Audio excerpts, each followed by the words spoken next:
আমি খুব আশা করেছিলাম যে এই ধাক্কায় হয়তো ইসলামী খেলাফতের দিকে হয়তো আমরা একটু মুভ করতে পারতে পারি, কিন্তু আবারও হতাশ হলাম, চরমভাবে হতাশ হলাম। আমরা দেখলাম যে মাজলুমের বিজয় হলো, জালেমের পতন হলো, এরকম করে আমরা দেখলাম। ইতিহাসে হয়েছে, ফেরাউন ধ্বংস হয়েছে, নমরুদ ধ্বংস হয়েছে, কিন্তু আমরা যেন ওই ওই ফেরাউনের কবল থেকে নিষ্কৃতিপ্রাপ্ত ওই উদ্ধত বনু ইসরায়েলের মতো হয়ে না যায়। আবার বুঝতে পারছেন কথা? ফেরাউনের কবল থেকে মুক্তি পাওয়ার মাত্র 40 দিনের মাথায় বনু ইসরায়েল বাছুর পূজা শুরু করছিল। কত দিনের মাথায়? আর আমরা তো 40 দিন লাগে নাই, 7 দিনের মাথায় আমরা মাশাআল্লাহ ট্রান্সজেন্ডার, সুদ, পশ্চিমাদের দাস, এমন কিছু মানুষকে আমরা আমাদের মাথার উপরে নিয়ে চলে আসলাম। আল্লাহ আমাদেরকে বোঝার তৌফিক দান করুন। এখন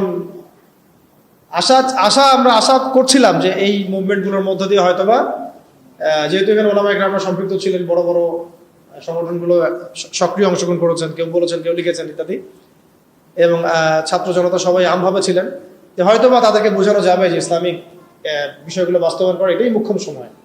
কিন্তু আমরা আবারও হতাশ হলাম। জানি না ভবিষ্যতে কি হবে, তবে আমার আশঙ্কা যে খিলাফা স্টেট এভাবে বাস্তবায়িত হবে না। কারণ ওই কনসেপ্টটা, এই প্রজন্ম অনেক কিছু করছে, সাহসিকতা দেখাচ্ছে, ওদের মধ্যে উদ্যম আছে, সাহস আছে, জীবন দেওয়ার মানসিকতা আছে, কিন্তু ওদেরকে আমরা তাওহীদ বুঝাইতে পারতেছি না, তাই না? ওরা দেশপ্রেমে করতেছে, জালেমের বিরুদ্ধে দাঁড়াচ্ছে, জালেমের বিরুদ্ধে দাঁড়ায় গেছে, তারা দেশপ্রেমের চেতনায় লালন করতেছে, অন্যায় সহ্য করতেছে না, সাহস দেখাচ্ছে, ওদের বুদ্ধি আছে, ওদের মাশাআল্লাহ ওদের ডেডিকেশন আছে, সবকিছু আছে। তাওহীদ বুঝাতে পারছি না আমরা যে এই কাজগুলো করতে হবে আল্লাহর জমিনে, আল্লাহর হুকুম কায়েমের জন্য, আল্লাহর জমিনে গণতন্ত্র কায়েম করার জন্য না, আল্লাহর জমিনে এই তথাকথিত জাতীয়তাবাদ আর ধর্মনিরপেক্ষতা কায়েম করার জন্য না। এই ডেডিকেশনগুলোই দরকার আমাদের আল্লাহর জমিনে খিলাফা কায়েম করার জন্য। এই মেসেজটা আমরা ইয়াং জেনারেশনকে দিতে চাই বা দেওয়া উচিত। এইটার জন্য আমাদের সবার কথা বলা উচিত, কারণ আমার বিশ্বাস এদেরকে তারা হবে ইনশাআল্লাহ। যা তারা করে দেখিয়েছে, আমাদের বিশ্বাস এই জেনারেশনকে দিয়ে হবে ইনশাআল্লাহ সবার। তবে তাদেরকে তো ছোটবেলা থেকে এইসব বোঝানো হয়নি, পড়ানো হয়নি, জানানো হয়নি, তারা তো ওই ধাঁচে বড় হয়ে ওঠে নাই।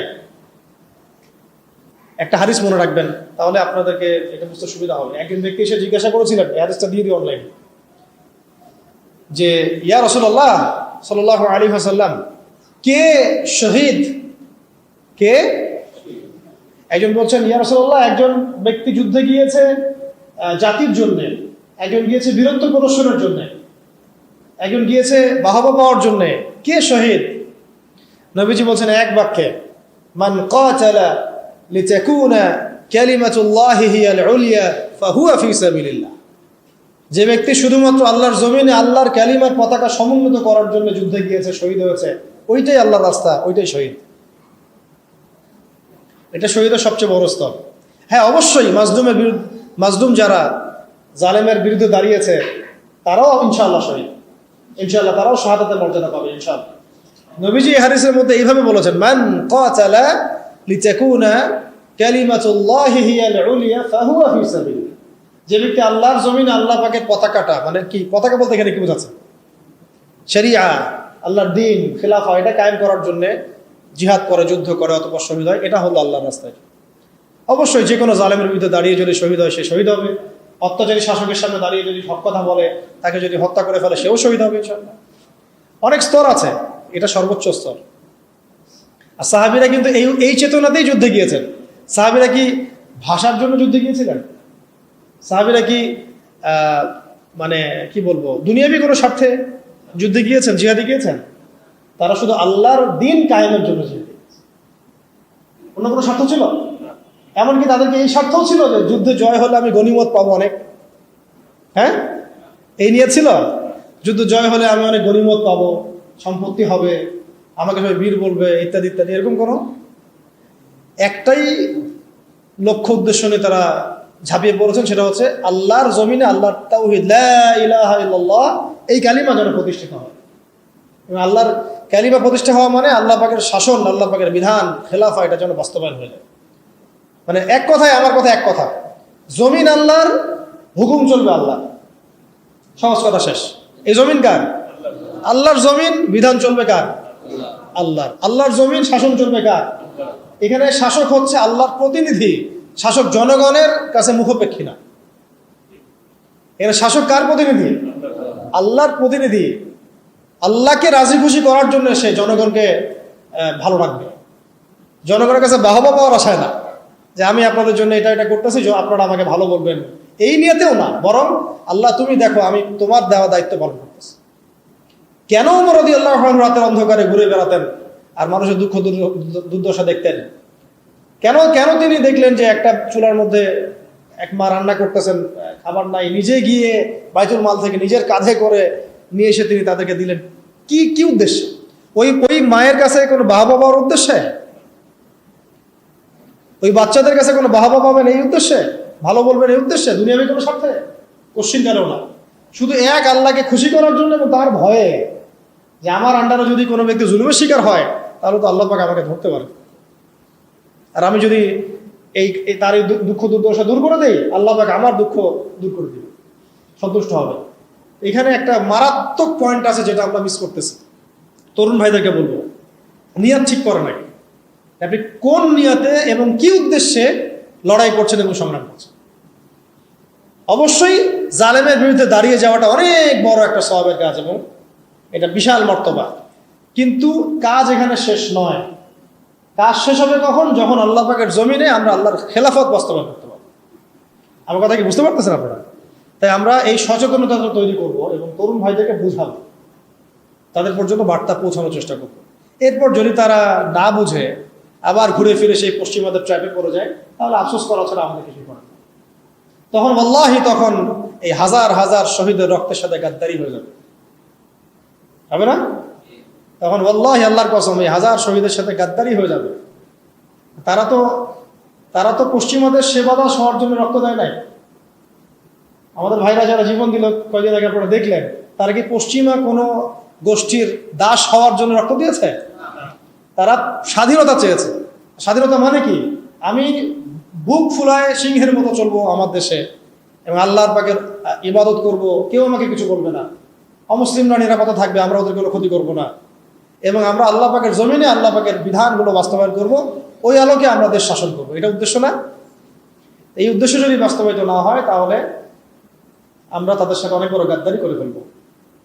কোন মুখ নিয়ে আমরা তাদের সামনে কিয়ামতের মাঠে দাঁড়াবো এটাও ভাবতে হবে, আমাদের চিন্তা করতে হবে। সেদিন যখন দেখা হবে তাদের সাথে, তারা তো আমাদেরকে প্রশ্ন করবে যে আমরা তো রক্ত দিয়ে আসলাম, তোমরা আবার সুদী মহাজনকে কেন মাথার উপরে বসাইলা? আমরা তো এই জন্য রক্ত দেই নাই। আমরা তো আল্লাহ পাকের জমিন, আল্লাহ পাকের দাসত্বের জন্য রক্ত দিয়েছিলাম। গাদ্দারি করেন না শহীদ ভাইদের সাথে। আমি জানি মাসওয়ারা আপনারা ওলামায়ে কেরাম, বরেণ্য ওলামায়ে কেরামদের সাথে করছেন না, অন্য থিঙ্ক ট্যাঙ্ক আছে আপনাদের, কিন্তু আল্লাহ না করুক, দোয়া করি এমনটা যেন না হয়। আপনাদের প্রতিভা, সাহস, ধৈর্য এবং এই যে বীরত্ব, এটাকে যেন একটা স্বার্থান্বেষী মহল তাদের নিজস্ব এজেন্ডা বাস্তবায়নে ব্যবহার করতে না পারে, খেয়াল রাখবেন এই জিনিসটা। আল্লাহ পাক আমাদেরকে বোঝার তৌফিক দান। তা আমাদের এই জিনিসটা খেয়াল রাখতে হবে যে আমাদের নিয়াতটা এটা থাকবে। এটা কি ছিল পয়েন্ট বলো তো? 15, 14 কি নাম দিয়েছি টাইটেল? অমুসলিমদেরকে বোঝানো যেন খেলাফার আন্ডারে তারাও শান্তি শৃঙ্খলার সাথে থাকতে পারবে, এটাতে কোনো সমস্যা নাই। বরং আপনারাই বলেন যে একটা এলাকায় খুব চুরি হচ্ছে মনে করেন, যদি জুমার দিন জুমার নামাজের পরে একটা চোরকে সামনে ধরে সব জনগণের সামনে হাতটা দিয়ে কেটে কবজি পর্যন্ত, চুরি তো নিশ্চয়ই বাড়বে আরো, নাকি?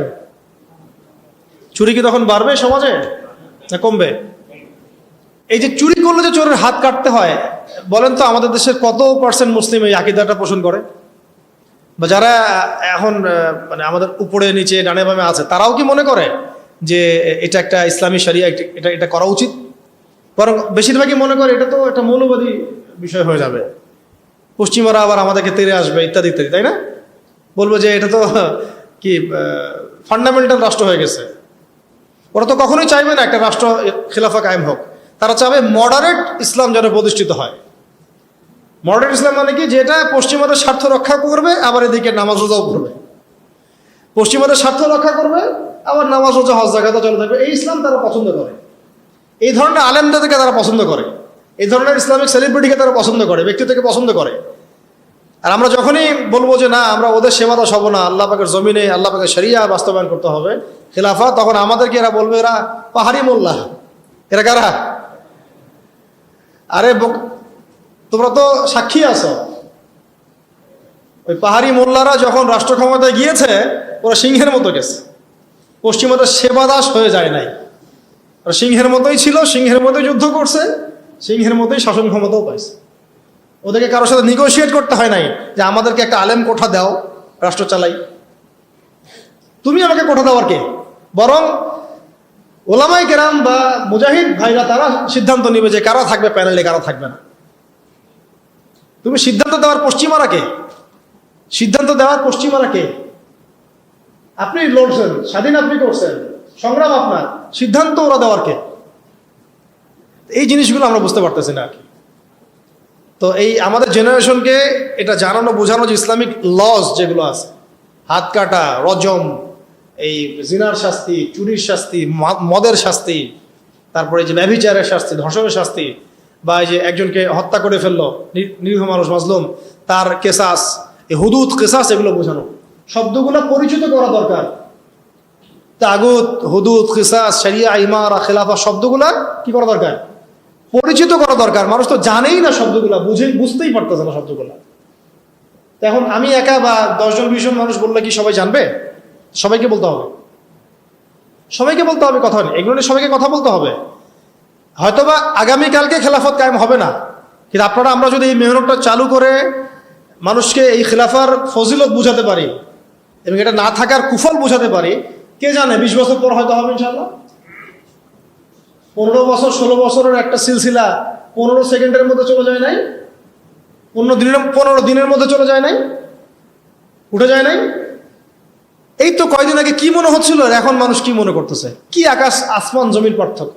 কি ছিল আর কি হলো? তাহলে কার পরিকল্পনা? তাহলে আমরা হয়তো আগামীকাল খেলাফত কায়েম করতে হয়তো পারবেন না, নাও পারতে পারেন, ইল্লা মাশাআল্লাহ। কিন্তু এই বিষয়গুলো যখন মানুষ জানবে, আলোচনা হবে, চর্চিত হবে, একদিন না একদিন তো হবে ইনশাআল্লাহ। এটাই আমাদের কাজ, প্ল্যাটফর্ম তৈরি করা। ঠিক আছে, অনেকগুলো বলে ফেললাম, মানে যথেষ্ট। হ্যাঁ, আচ্ছা, অনেকগুলো বলে ফেলছি, যথেষ্ট। তাহলে ইলমের সাথে আমল, তাজকিয়া, তারপরে ওলামা ইকরামদের সহবত, মুরব্বি রাখা, মশওয়ারা করা, আমিন নির্ধারণ করা, তারপর সুরাভিত্তিক পরামর্শ করা, হালাল খাওয়া, এদাত মানে ফিজিক্যালি ফিট থাকা, এবং সিরাতের চর্চা। বলছি কেন? কারণ সিরাতের মধ্যেই সবকিছু লিখাই আছে কিভাবে আপনাকে করতে হবে। এবং ব্যাপক দাওয়াতি কাজ করা, সচেতনতা মানে দাওয়াতি কাজ করা, এবং দাওয়াতের সাথে সাথে জিহাদের প্রস্তুতি রাখা। এটা শেষ কথা। দাওয়াতের সাথে সাথে কি রাখা? জিহাদের প্রস্তুতি রাখা। দেখেন, শেষ কথা, এগুলো শেষের দিকের কথা, যে মক্কায় হচ্ছিল না, সাহাবীরা আবিসিনিয়া চলে গেলেন, নবীজি তায়েফে গেলেন। কে জানতো যে মদিনা থেকে 6 জন ব্যক্তি আসবেন, সেখানে আবার ইসলাম পৌঁছাবে, সেখানে ইসলামিক রাষ্ট্র কায়েম হবে? কে জানতো? দেখেন, দাওয়াতের মধ্য দিয়ে ইসলামিক রাষ্ট্রটা কায়েম হয়েছে, আর ওইটা একটা ইমারা প্রতিষ্ঠা হয়েছে। তারপরে দেখেন, পুরো আরবের মধ্যে যে ইসলামিক খেলাফার রূপরেখাটা, এটা কিন্তু শুধু দাওয়াতের মাধ্যমে তখন হয়নি, সাথে সাথে জিহাদও লেগেছে। আল্লাহ নবী সাল্লাল্লাহু আলাইহি ওয়াসাল্লাম মদিনার এই 9-10 বছরে কয়টা যুদ্ধ করেছেন আপনারা জানেন? 81টা বা 87টা, এরকম আর কি পরিসংখ্যান। নিজে করেছেন, নিজে। আমি সিরাত পড়েছি এবং সিরাতের আমি খুব ভালো স্টুডেন্ট, এবং আল্লাহর রহমতে আমরা সিরাত পড়াচ্ছি অনেক মানুষকে, আলহামদুলিল্লাহ। সিরাতটাকে আমি খুব গভীরভাবে পড়ার চেষ্টা করি, কারণ এখানেই সলিউশনগুলো দেয়া আছে। প্রতি 1 থেকে 1.5 মাসেই যুদ্ধ হয়েছে, যুদ্ধের উপর যুদ্ধ। 9 বছর আপনি পড়েন মাদানী জীবন, 9 বছর মাদানী জীবন পড়ে দেখেন, প্রতি মাসেই যুদ্ধ হয়েছে, কমপক্ষে 80টা। এটাতে নবী সাল্লাল্লাহু আলাইহি ওয়াসাল্লাম নিজে উপস্থিত, সারিয়া গাজওয়া মিলে। আর সারিয়া হিসাব করলে আরো বেশি হবে, এটা গাজওয়ার কথা বলছে। তো ওইটার প্রিপারেশন রাখা, তো এটা পরবর্তী স্টেপ। আগে স্টেপগুলো আমাদেরকে সাজিয়ে নিয়ে এই পুরো ছকটাকে মাথার মধ্যে রেখে এখন আমাদের মৌলিক কাজ হচ্ছে সবাইকে খিলাফা কনসেপ্টটা বোঝানো, সচেতনতা তৈরি করা, এর সুফলগুলো তুলে ধরা, এবং অমুসলিমদের যে ভীতি কিছু আছে, ইসলাম সম্পর্কে নেগেটিভ কিছু ধারণা আছে, এগুলোকে দূর করানো এবং একটা জামা ফর্ম করে ফেলা। জামা মানে একটা প্ল্যাটফর্ম ফর্ম করা যারা খিলাফা মুভমেন্ট নিয়ে সামনে কাজ করবে সব।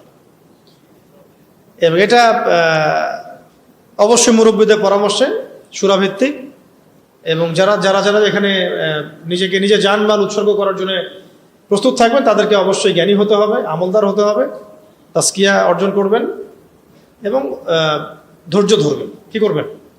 ধৈর্য ধরবেন। এটা একদিনের কোনো মেহনত না, একদিনে হবে না। যেটা একদিনে হয় সেটা একদিনই টেকে, যেটা মেহনত করে অর্জিত হয় সেটা অনেক দিন টেকে ইনশাআল্লাহ। তো আমার মনে হয় যথেষ্ট বলেছি এই বিষয়টা। আজকে এইগুলো আমি স্কিপ করলাম, ইনশাআল্লাহ অন্য কোনো সপ্তাহে আমরা দার্সে এগুলো আলোচনা, এই প্রশ্নগুলোর উত্তর দিয়ে দিব ইনশাআল্লাহ তাআলা। তো সর্বশেষ কথা হচ্ছে, আমরা